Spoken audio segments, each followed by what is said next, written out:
Hello, amazing people. Hope you all are doing well. I have a great word of encouragement for many of you. This is some dating and relationship advice, part 2. I want you to think of yourself as a house. Now, if you are a clean person, an organized person, on a typical day, more than not, your house is going to be clean and organized. Sometimes you may just need to dust or put back things or straighten it up. It's just like our lives as individuals.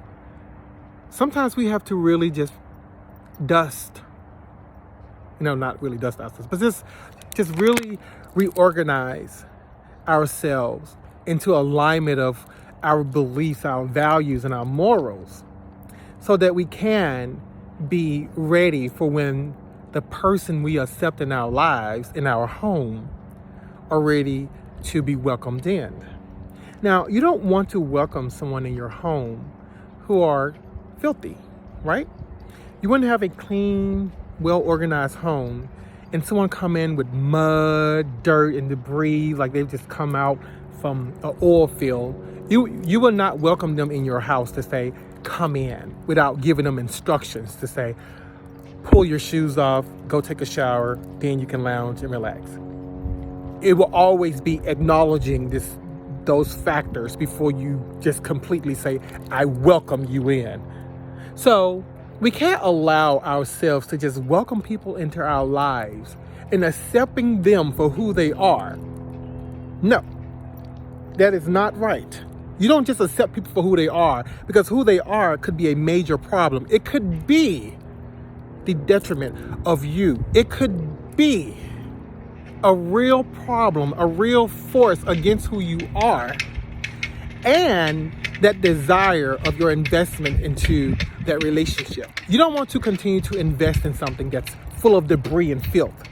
You wouldn't go purchase a filthy home that you don't have money to actually, come in and clean and fix things. You wouldn't do that. If you were going to buy a fixer-upper, that's because there's some resources available to you to fix it so it can be livable. You can't live in something that's unorganized. So you're not just accepting it for what it is. You are accepting it, but conditionally, because you know that there's something you're going to do to it. You're just not going to just live in it. So accepting people for who they are, meaning if they are filthy, they don't care about communication, they don't care about cleaning their house. If they don't care about all of those things, then guess what? You have accepted all of that, and you have to hold responsibility for all of that, all of the pain that comes with it, all of the disorganization that comes with it. You have to accept that if you're going to just accept them for who they are. Now, accepting a person for who they are should only be under these constraints, okay? If they are maybe a different size than you like, but they possess great qualities, accept them for who they are. They may be a little taller, a little shorter, a different color. Accept them for who they are. They have a few flaws here and there, maybe stubborn. You can accept that. You can accept that. But today, by today's standard of accepting a person for who they are, clearly see all the red, blue, green, orange, and just fire dragons. They see everything. Like, I'm going to accept you for who you are. That's what people do. Knowing that person's home within is just trashed. Complete trash. So whenever you go to their house, you're going to always feel uncomfortable. You're going to always feel like you're not welcomed. Because you know why? Their house is filthy. But you try to ignore that. See, you only focus on your clean home when they come to your home. But when you come to their home, like I said, it's full of it. And when you all try to make a home together, it's going to always be that conflict. You keeping things clean, the other person is not. So that's just like the relationship.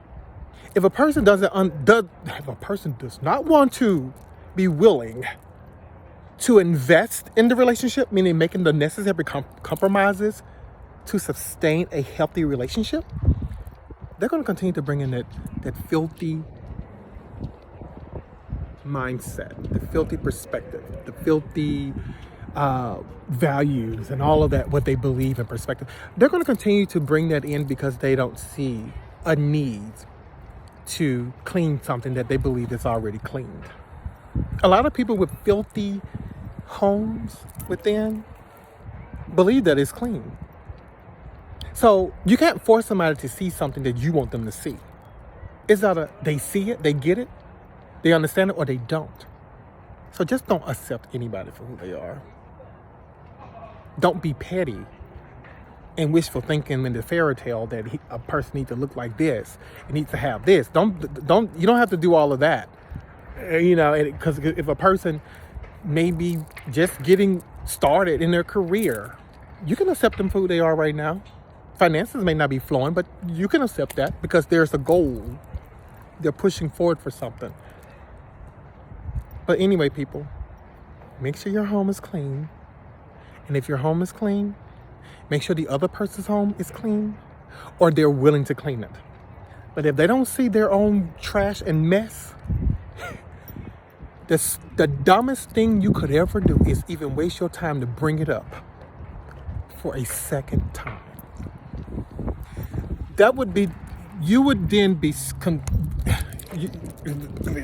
that would be the dumbest thing you could ever do.